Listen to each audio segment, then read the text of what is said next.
In 1895, a study was published called Concerning the Origin, Shape, and Distribution of the Bloodstains Following Head Wounds Caused by Blows by Poland's Dr. Edward Piotrowski. By this point, analyzing blood and bloodstains in law enforcement investigations was a very difficult process as there wasn't a lot of sound science to back up their observations and claims. In 1955, Dr. Samuel Shepard was accused of brutally murdering his wife despite some of the evidence not supporting the series of events, but was convicted of second-degree murder anyways. Blood spatter analysis, used for the first time as a form of evidentiary testimony in the American legal system, helped overturn this conviction and allow the doctor to walk freely once more. In 1983, the International Association of Bloodstain Pattern Analysis was founded with the help and encouragement of Herbert McDonnell, a researcher who published the first modern study on bloodstain analysis, titled Flight Characteristics and Stain Patterns in Human Blood. The bloodstain analysts who helped found this organization wanted to further the development of what is now known as blood spatter analysis, and the association grew significantly within a decade. In the middle of all this was 1942, the year one Rod Englert was born. Living on a small town farm in Texas was very humbling, especially when you've got a respectable man for a father who insists you show decency to everyone no matter what. It also helps to have an older cousin to look up to, and the moment he joins the police force you suddenly want to do the same. Rod wanted nothing more than to join law enforcement by the time his teenage years came around.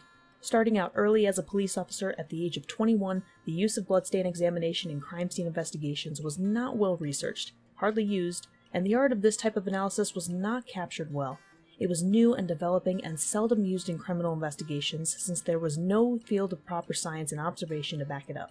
A single, massively bloodied crime scene only 2 years into his job shifted the trajectory of his career path forever, and he contemplated and questioned everything he saw that night, wondering how the blood ended up the way it did on the walls, on the floor, on the furniture. To him, it looked like an insane murder scene. But it ended up being nothing more than an accidental death caused by ulcers and subsequent vomiting. Rod had to know more, but what could he learn when there was little to no basis to learn from? By the time he got into the narcotics unit a few years later, blood spatter analysis was still in its infancy and crime scene investigation was significantly simpler and nothing nearly as time-consuming or complex as it is today. But classes and teaching sessions slowly began to pop up in the United States, something that Rod almost always signed up for the moment he had an opportunity. Not only that, but moving to a more rural neighborhood in Oregon allowed him to build up a barn with cattle, and from there he performed his own experiments with cattle blood to understand more about blood spatter that would appear in various forms across numerous crime scenes over the course of his career.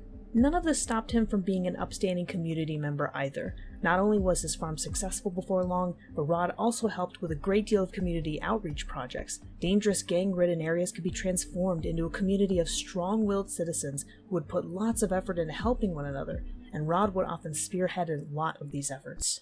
By the end of the 1970s, Rod was working more on the homicide investigation front. He was beginning to use knowledge he'd collected from previous cases and barn experiments already, though would occasionally misinterpret the blood or be led astray.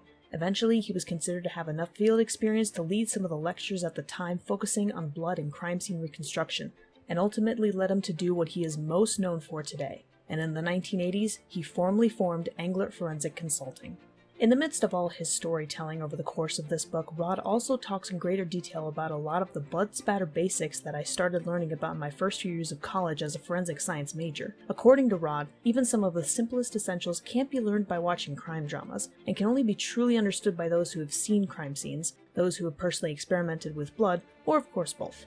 In addition to providing explanations and examples of various blood spatter patterns, he also presents simple images that better show what some of these patterns might appear as. Terms such as transfer patterns, medium velocity spatter, cast-off, swipes versus wipes, angle of impact, and more are common terminology amongst bloodstain analysts, but likely sound completely foreign to anyone outside of the forensic sphere. And yet Rod is able to easily explain to anyone and everyone what these terms entail, whether familiar with them or a complete novice when it comes to CSI topics. Of course, even he admits that sometimes there may be occasions where a forensic expert will encounter unusual blood patterns that seemingly have no explanation upon first glance, yet are sometimes caused by the most simple of actions. This blood expert has experienced hundreds upon hundreds of crime scenes. Many are little stories he has encountered over the years as a police officer, an undercover agent, and blood spatter expert.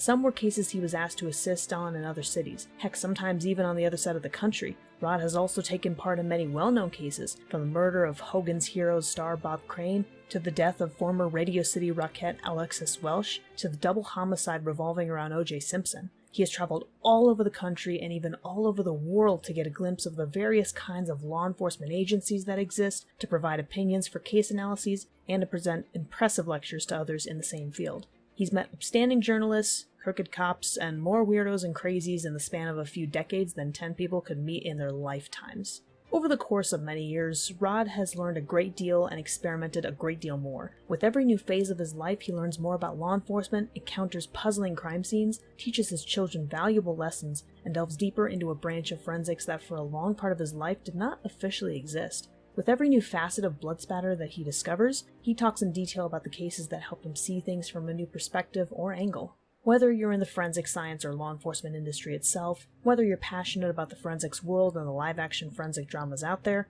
or you're just someone trying to find something random to get interested in, this is a must-read right here. Rod Englert is incredibly informative on the technicalities of bloodspatter analysis in his book Blood Secrets, Chronicles of a Crime Scene Reconstructionist. He gives us stories on famous cases with new and in-depth perspectives. He can recount how his work has affected his life in very personable ways that most could connect with at least once. And he shows a side of crime scene investigation that most people don't ever really realize is happening. I cannot claim that this is the best forensic biography out there, but strictly in my opinion, this book is absolutely one of the best. Go read it.